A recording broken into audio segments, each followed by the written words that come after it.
Bonjour et bienvenue dans ce live qui commence avec un filtre que je n'ai absolument pas demandé. Voilà, c'est celui-ci que je voulais. Bonjour et bienvenue donc. Laissez-moi vérifier que je suis bien au bon endroit et surtout partager ce live dans mon groupe Facebook privé. Et comme ça laissera l'opportunité à quelques-unes de nous rejoindre. Je suis un petit peu en retard.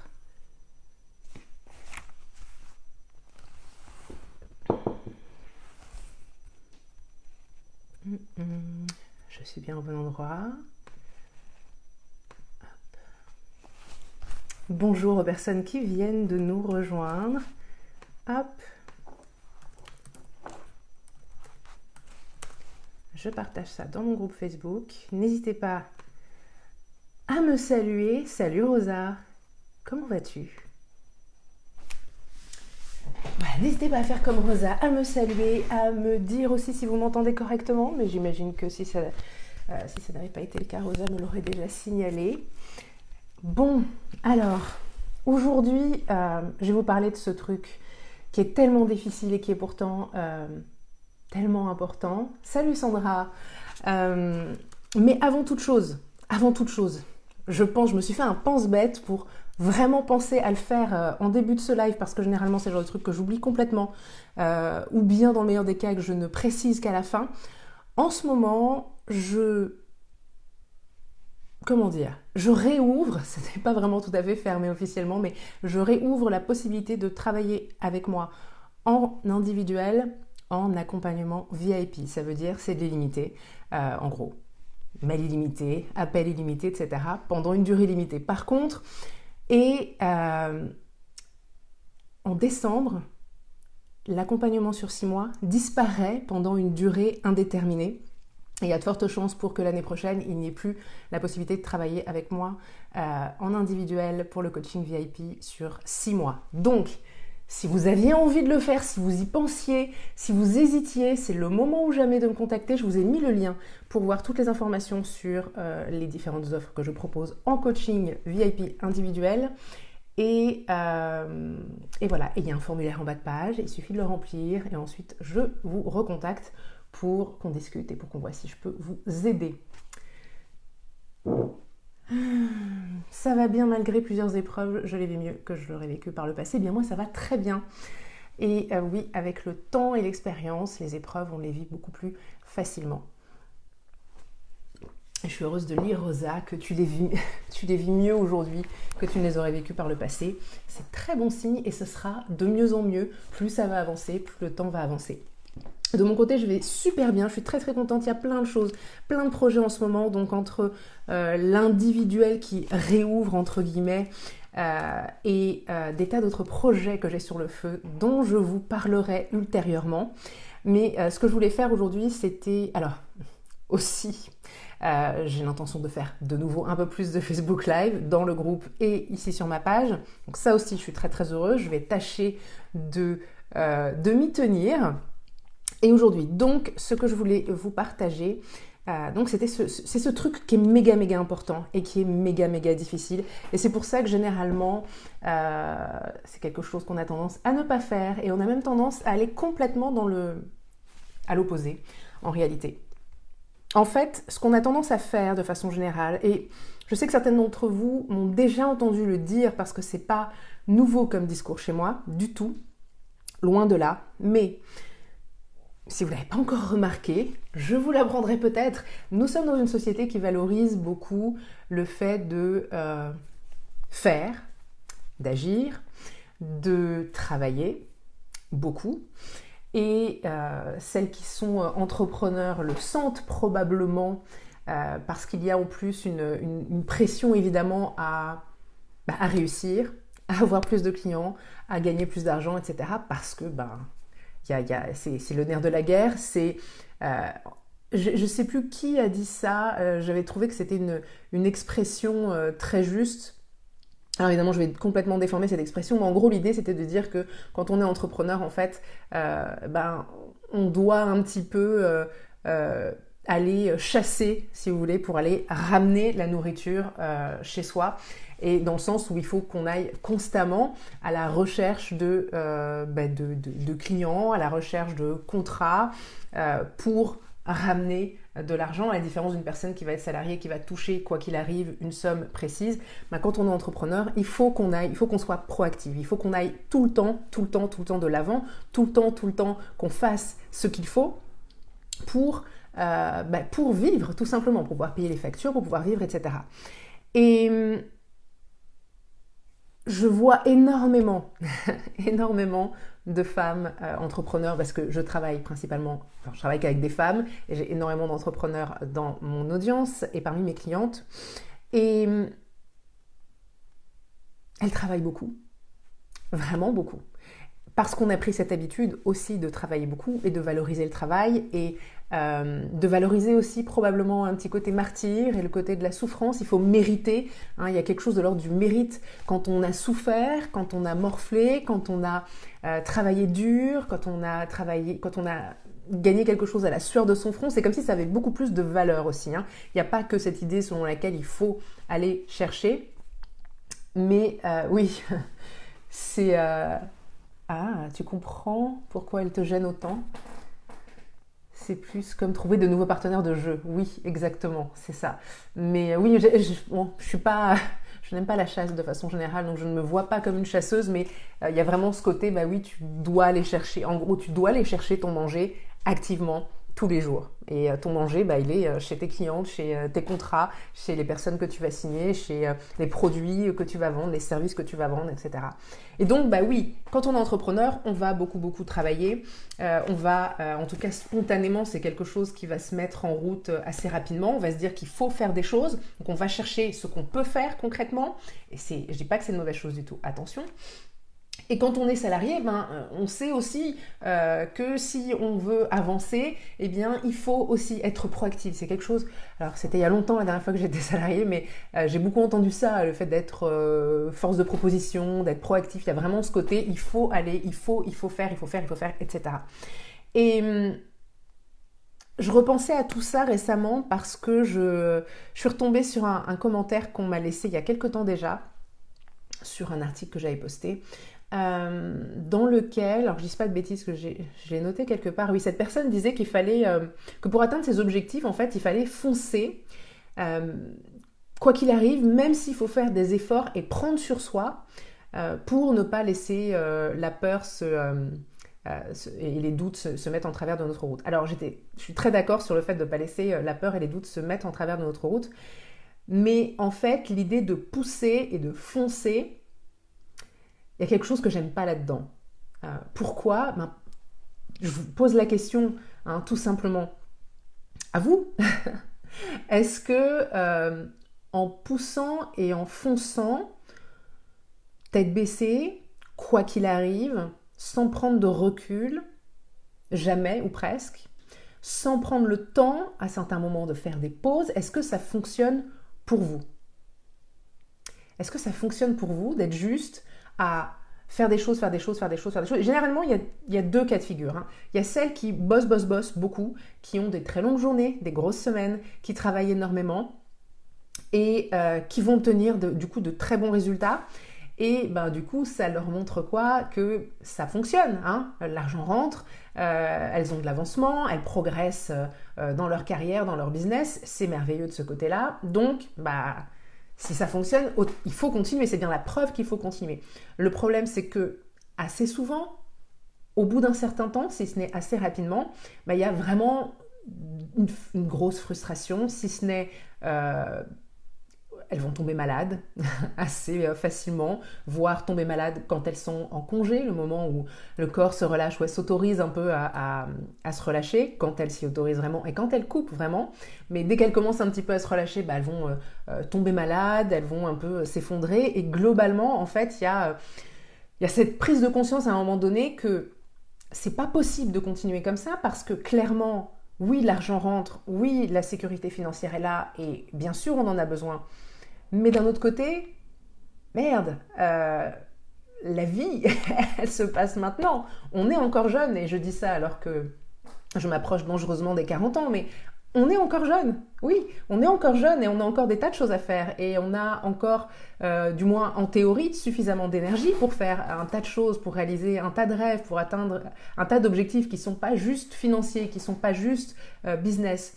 On a envie de vivre pleinement, pas juste de payer les factures et de mettre de l'argent de côté. C'est pas ça l'objectif. C'est pas généralement les femmes qui sont qui gravitent dans mon orbite sont aussi comme ça. C'est-à-dire que oui, évidemment, on veut gagner de l'argent parce que il n'y a pas de raison. Hein, on peut pas juste payer les factures avec des sourires et des bonnes ondes. Sinon, ça se saurait et ce serait vachement plus sympa.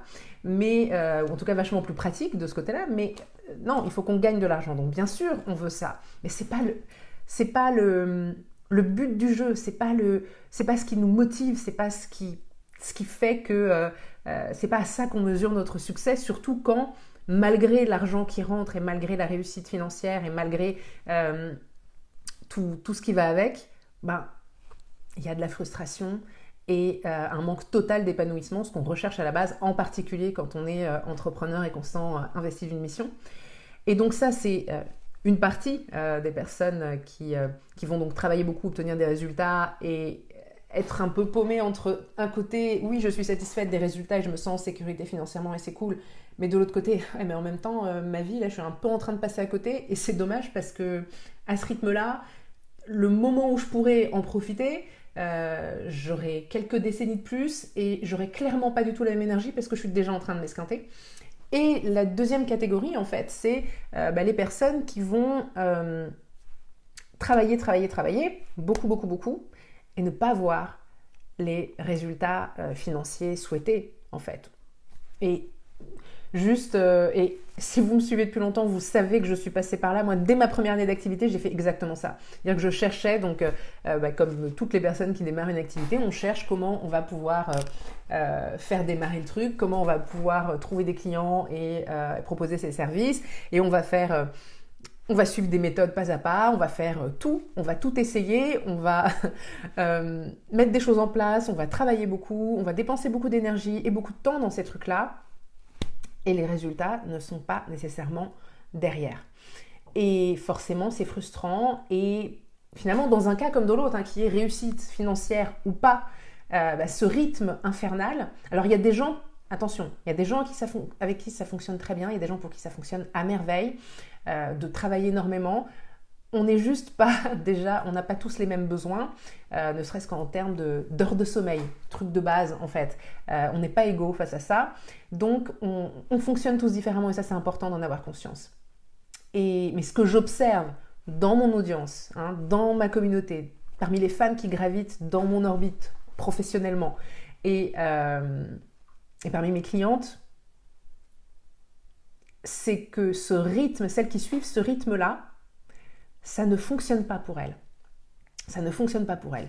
Soit les résultats ne suivent pas, ils ne sont pas du tout à la hauteur en tout cas de l'énergie, du temps, des efforts qui sont mis en œuvre, soit ça fonctionne sur le papier, il y a une belle réussite sur le papier, mais en réalité, non, c'est pas ça le succès parce que frustration, fatigue, etc. Et dans un cas comme dans l'autre, et Sandra, tu connais bien le sujet, c'est le burn-out qui guette. Et c'est ce que j'ai fait dans ma première année d'activité. J'ai fait un burn-out, j'ai complètement craqué et j'ai été obligée du coup de changer. Alors j'avais deux choix après, soit je laissais tomber carrément parce que clairement c'était pas pour moi, soit j'y revenais.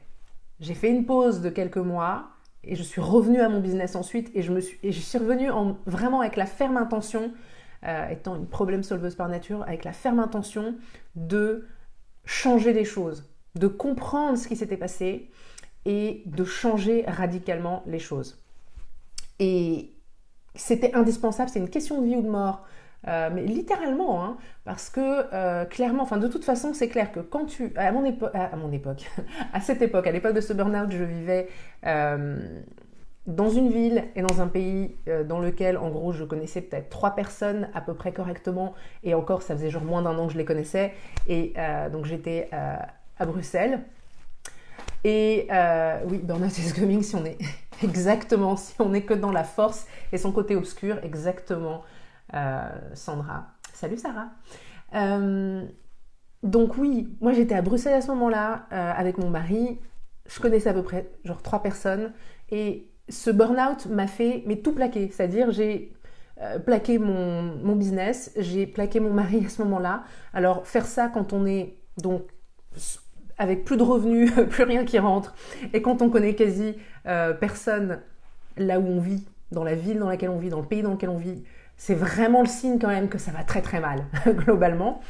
Et donc quand j'ai réussi, heureusement, parce que j'ai déjà été une habituée par le passé des difficultés personnelles, psychologiques, etc. J'ai fait plusieurs dépressions par le passé quand j'étais plus jeune. Salut Myriam. Donc forcément, je savais ce qu'il fallait que je fasse pour être soutenue, être aidée immédiatement. Et j'ai fait ce qu'il fallait immédiatement pour être soutenue. C'était vraiment réflexe. Et quand j'ai commencé d'abord à aller mieux, moi, psychologiquement, etc., et que je me suis dit, écoute, non, Joanne, tu vas pas lâcher complètement à 100% ton business. J'ai regardé là où j'avais merdé, entre guillemets, parce que je pense que je ne suis évidemment pas coupable de ce qui s'est produit pour moi. Je sais c'est le fruit d'années de conditionnement, en fait, sans m'en rendre compte. J'ai été conditionnée à croire qu'il fallait faire les choses d'une certaine façon, dans la vie en général et dans le business en particulier. Les mois que j'avais passés, y compris en étant coachée, visiblement je n'avais pas choisi la bonne personne pour moi. Voilà, j'ai intégré des choses qui ne fonctionnaient pas du tout pour moi et qui m'ont conduite finalement à travailler comme une tarée, à m'agiter dans tous les sens et à pas obtenir ces résultats. Mais vraiment, j'ai voulu comprendre ce qui s'était passé et vraiment dans l'idée de ok, je reviens dans mon business, mais je vais faire les choses vraiment, vraiment différemment. Et j'ai compris qu'en fait, j'avais passé énormément de temps à m'agiter, à faire beaucoup de choses, et que c'était ça le problème en fait. C'est que j'étais dans l'énergie masculine en permanence. Et l'énergie masculine, elle est très bien, elle est très utile quand elle est au service et quand elle fonctionne main dans la main avec l'énergie féminine. Donc, être uniquement dans le masculin, action, action, action, stratégie, stratégie, stratégie, ok, pourquoi pas, mais dès qu'on voit que ça fonctionne pas, point, il faut changer les choses. Et je l'ai pas vu en fait, je l'ai pas perçu que ça fonctionnait pas, j'ai cru que ça fonctionnait pas parce que moi j'avais un problème. Et aujourd'hui je réalise que non, c'est pas moi qui avais un problème, genre je sais pas, j'étais pas plus débile qu'une autre, juste ça ne pouvait pas fonctionner pour moi. Il fallait que je surfe entre mes énergies féminines et masculines, à savoir que bien sûr je sois capable de poser des actes, mais que je sois aussi capable de valoriser et d'accorder du temps et de l'énergie à prendre soin de moi, à me faire plaisir, à me faire du bien de façon générale. Et je ne vais pas vous mentir, ça m'a pris...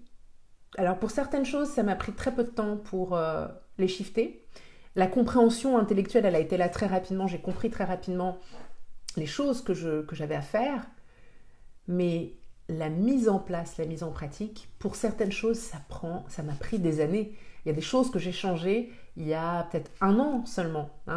Parmi les dernières choses que j'ai eu à changer pour être vraiment à 100% alignée avec tout ce que j'ai compris sur ce burn-out et ce mode de fonctionnement qui ne fonctionne pas du tout en réalité. Ça m'a pris des années finalement et donc je vous dis ça, je crois que c'était en 2012 que j'ai fait mon burn-out. Donc ça fait quand même quelques années. Mais le truc, c'est qu'on est tellement conditionné et tellement persuadé que c'est comme ça qu'il faut faire. Quoi qu'il arrive, même si ça ne fonctionne pas, il faut essayer plus fort, il faut pousser encore, il faut essayer plus fort et plus fort et plus fort. Et bien sûr, c'est important de savoir être tenace, de savoir poursuivre ses efforts et de ne pas lâcher l'affaire, de ne pas laisser tomber. Mais il y a une différence entre ne pas laisser tomber et s'obstiner à faire tout le temps des choses qui ne fonctionnent pas en permanence. C'est pas possible. Et donc, revoir mon emploi du temps, revoir ma façon de travailler, revoir l'importance de ma vision à long terme, d'être plus connectée finalement au cœur de ma mission, à mon message et à ce que je veux laisser comme trace dans le monde, c'est ça a été vraiment crucial en fait. Et ça demande d'avoir de l'espace-temps. On ne peut pas être aligné avec notre mission, notre vision, si on n'a pas le temps de s'y consacrer un minimum en fait. Si on passe sa journée à faire action après action, après action, après action, après action, ça ne peut pas fonctionner. On n'a juste pas le recul suffisant. Et on est trop centré sur ici et maintenant. Qu'est-ce que je fais ici et maintenant au quotidien, là tout de suite maintenant? Et c'est important d'être capable de le faire. Mais s'il n'y a pas la grande vision, c'est au service de rien en fait. Ça veut dire qu'on s'agite, ça veut dire qu'on fait des actions et que ça n'a pas de but. Et en particulier quand on est entrepreneur, si ce qu'on fait ça n'a pas de but, c'est autant retourner au salariat en fait. Parce que au moins on a plus de sécurité, au moins on a l'assurance d'avoir un salaire fixe tous les mois.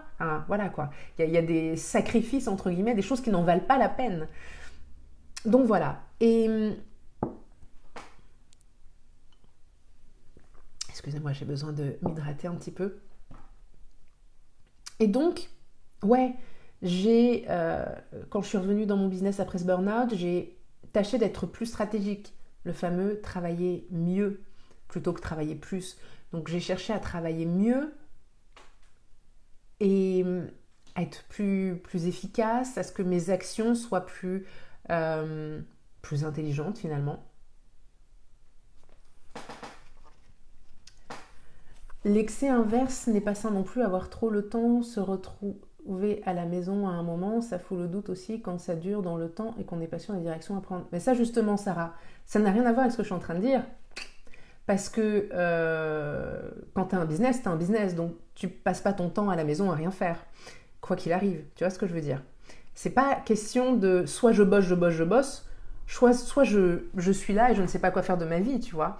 C'est pas ça en fait les deux polarités. C'est soit je bosse et je fonce tête baissée et j'ai pas de grande vision, soit justement, c'est ça le truc, soit je sais comment intégrer le flow, comment intégrer le plaisir,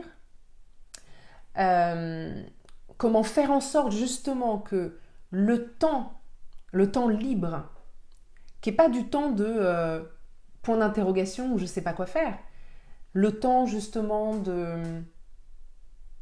d'être inspiré, de s'inspirer, le temps de connexion à sa vision, à sa mission, tous ces moments-là, ce ne sont pas des moments d'oisiveté. Et il y a vraiment une différence, si tu veux, entre être...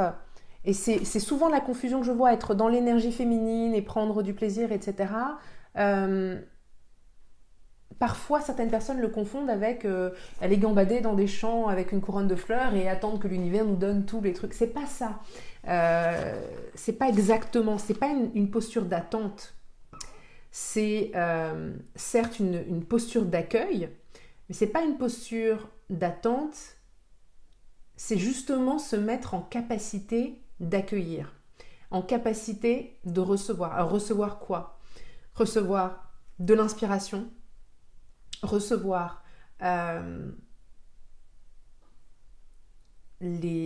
va avec l'inspiration donc pour faire des actions, pour mener des actions qui sont inspirées, pour certaines personnes diraient même inspirées divinement, c'est être en capacité de recevoir dans le sens d'être ouverte au monde, de se connecter à ses clients potentiels. Oui, Myriam, ça te fait rire cette histoire de gambader dans les champs avec une couronne de fleurs, mais tu peux aller gambader dans les champs avec une couronne de fleurs, mais c'est pas juste ça en fait l'idée. Et en fait justement tout le truc c'est d'arriver à comprendre. Moi c'est très clair et ça m'a pris vraiment beaucoup de temps et encore jusqu'à il y a quelques mois, il y a eu des moments où je me suis retrouvée à faire presque machine arrière et à me priver, si tu veux, à me couper de ce mode de fonctionnement qui est beaucoup plus dans le flow et beaucoup plus centré sur la grande vision. Ce qui est indispensable si tu es, soit tu es prestataire de services ou freelance, etc. et tu réponds à la demande, aux besoins, au jour le jour, tu exécutes des choses en fonction de la demande, que ce soit pour des clients ou pour toi-même, soit tu as une vision et tu es chef d'entreprise et tu es leaduse et voilà, c'est deux postures différentes. Et du coup, j'ai perdu un peu le fil de ce que je disais. Oui, ce conditionnement, il est tel que bien sûr, il m'est arrivé encore il y a quelques mois, à un moment donné, de faire presque machine arrière et de me couper de ce mode de fonctionnement et de me retrouver non inspirée, de me retrouver à pousser comme ça dans mes actions et à sentir que je suis en train de pousser, qu'il y a un truc qui n'est pas fluide et sans comprendre pourquoi, parce que concrètement, j'ai l'impression de faire comme d'habitude, sauf que non, je prenais plus le temps de respirer. Je prenais plus le temps de me reconnecter à mon inspiration, à mon intuition, à ce que j'ai vraiment envie de faire, à ce que je sens des personnes avec lesquelles je travaille, avec lesquelles j'échange et mes clients potentiels, etc. C'est pas passif du tout, mais c'est tellement subtil et c'est ça qui est difficile. C'est ça qui est tellement difficile, c'est arriver à s'autoriser à prendre du plaisir, à être ouverte, à s'amuser en fait et à pas s'enfermer dans une prison. Et ça semble très très vague. J'y reviendrai dans un prochain live parce que là je vais plus avoir beaucoup de temps. J'ai un rendez-vous dans quelques minutes. Mais c'est vraiment quelque chose d'extrêmement subtil. Et à la fois on sait très bien le faire. On sait s'amuser. Et si vous regardez bien, si vous observez dans votre vie, il y a forcément des domaines, probablement en tout cas, des domaines dans lesquels vous savez très bien vous amuser, prendre du plaisir et ne pas être en train d'essayer de tout contrôler, et justement être dans le lâcher prise, dans le kiff, etc. Il y a des domaines de votre vie probablement où vous savez très bien le faire. Et puis, il y a l'aspect professionnel, en particulier si vous avez un business ou si vous démarrez un business ou si vous pensez à démarrer un business mais vous ne savez pas comment et donc vous hésitez encore et vous ne passez pas trop à l'action, etc. Avec cette phrase, je me suis perdue. Voilà, je me suis retrouvée. Et donc, vous retrouvez à faire les choses très, très différemment. Très, très différemment. Et pourtant, quand vous prenez du plaisir, vous êtes dans le lâcher-prise et que tout va bien, etc., dans les autres domaines dans lesquels vous maîtrisez cette posture, tout se passe à merveille. Tout est fluide. C'est cool. La vie est belle. Vous ne posez pas de questions. Il n'y a pas d'enjeu. Il n'y a pas de stress. Et bizarrement, quand il s'agit de ce qui peut vous rapporter de l'argent, plus encore en faisant quelque chose que vous aimez, que vous créez de toutes pièces, ce qui est fabuleux, mais en même temps, peut-être y a-t-il une pointe de culpabilité derrière à potentiellement gagner sa vie en faisant quelque chose qu'on aime et sans souffrir. Allez savoir, on pourrait en parler dans un autre live aussi. Donc, vous vous retrouvez à, je dis vous, c'est pareil pour moi, c'est pareil pour tout le monde. C'est très facile de se retrouver, du coup, à essayer de tout contrôler, de A à Z. Et ça ne veut pas dire que quand on est dans une énergie, quand on laisse l'énergie féminine prendre de la place, ça ne veut pas dire que on doit juste être dans le plaisir et dans le lâcher-prise, etc. et qu'on ne doit jamais planifier quoi que ce soit. C'est pas ça le truc. Le truc, c'est partir de cette énergie féminine, se laisser porter par l'intuition, par la vision, par l'inspiration. Et en partant de là, l'énergie masculine vient créer la structure qui permet de porter justement cette vision et cette mission et de donner naissance, de matérialiser très très concrètement cette vision. C'est une danse et c'est un travail qui se fait comme ça, encore une fois, main dans la main. C'est du surf, vous voyez ça comme vous voulez, mais c'est ça. Oui, Sarah, bizarrement, quand il y a un enjeu, on se dit qu'il faut réussir, c'est là que ça quick, c'est là que quick même, pardon. autant pour moi. Ouais, et c'est hyper courant pour plusieurs raisons. Pour plusieurs raisons, et probablement que je devrais les aborder dans un autre live. Ouais, je pense que je vais faire ça en fait, parce que sinon ça va durer beaucoup trop longtemps là tout de suite. Et comme je disais, j'ai un rendez-vous dans quelques minutes. Donc voilà, ce que je voulais vous partager aujourd'hui, c'est... Je voulais vraiment que vous gardiez en tête l'importance de cette chose tant importante, vraiment tant... qui est vraiment cruciale en fait. Être capable de lâcher prise, même dans le business, de lâcher prise, de prendre du plaisir, de s'amuser et de ne pas s'enchaîner à un bureau. Et je parle vraiment de l'idée de s'enchaîner au bureau. Je ne parle pas de vous êtes tellement inspiré et passionné par ce que vous faites que voilà, vous ne voyez pas le temps passer et hop, il est 22h et vous êtes encore sur votre ordinateur. Ce n'est pas ça que je dis. Mais c'est être justement dans le je fais, je dois faire pour. C'est une autre façon de penser. Quand on est dans le je dois faire pour obtenir ça, il y a un truc qui peut commencer à être un peu... La ligne est très fine et ça peut commencer à devenir un peu dangereux. C'est-à-dire on commence à se déconnecter de ce qui est vraiment important. On commence à se déconnecter de notre mission, de notre vision. Et ça, c'est là où les problèmes peuvent commencer. Je ne dis pas que c'est le cas à 100% à chaque fois, mais c'est là que ça peut commencer. Sarah, tu nous dis, c'est comme la recherche du bonheur en fait. Au lieu de chercher tout dehors, il faut le trouver en soi. C'est ça. Et c'est, honnêtement, c'est dur. Enfin, moi j'ai trouvé personnellement que finalement la recherche du bonheur... à partir du moment où j'ai pris... Mais ceci dit, c'est la même chose. C'est une prise de décision. C'est une prise de décision. La recherche du bonheur, on peut décider d'être heureux maintenant, point. Et je vous dis ça après plusieurs dépressions. À un moment donné, j'ai décidé que voilà, ma vie, ça ne pouvait pas être ça et j'allais être heureuse, point. Et pour le business, et arriver à fonctionner d'une façon... qui laisse de la place au plaisir, qui nous permet d'être ouverte, etc. C'est une décision. Vous devez décider, là, ici, tout de suite, maintenant, décider que, ouais, vous allez vous autoriser à prendre du plaisir, à vous amuser et à utiliser ça, et c'est toute cette énergie positive et cette vibration haute, vous allez pouvoir l'utiliser dans votre business. C'est pour ça que c'est tellement utile aussi. Vous allez utiliser cette vibration haute, c'est ça qui va vous nourrir, qui va nourrir votre travail, qui va nourrir votre business. C'est crucial. Ça commence donc par une décision. En business, ça peut être vraiment plus long et difficile parce que toutes les couches de conditionnement et tout ce qu'on croit et tout ce qu'on nous a dit, tout ce qu'on nous a montré comme étant un modèle de réussite.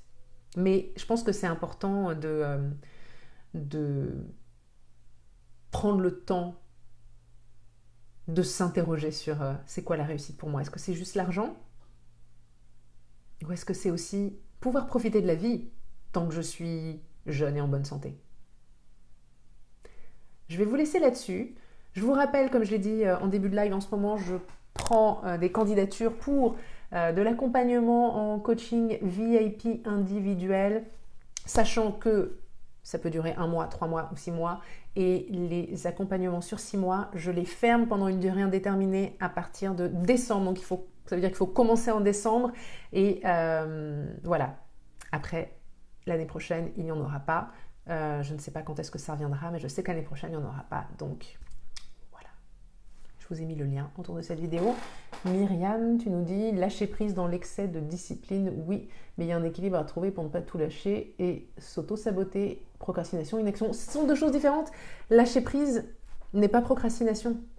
Et inaction, comme je disais, c'est pas la couronne de fleurs et je gambade dans les prés en attendant que l'argent me tombe du ciel, par exemple, ou les clients, ou c'est pas ça du tout. Lâcher prise, c'est juste ne pas être dans le contrôle. Ça ne nous empêche pas de maîtriser la situation, d'être professionnel, d'être même une experte dans ce qu'on fait. C'est juste comme ça. C'est être dans le flow, s'autoriser à être dans le flow. Et vous pouvez commencer aujourd'hui. Et ça demande de prendre la décision et de s'autoriser, vraiment.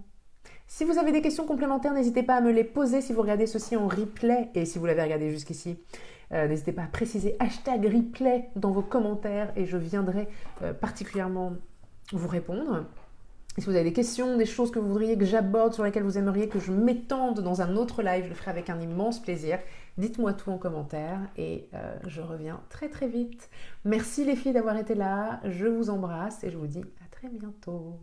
Mouah.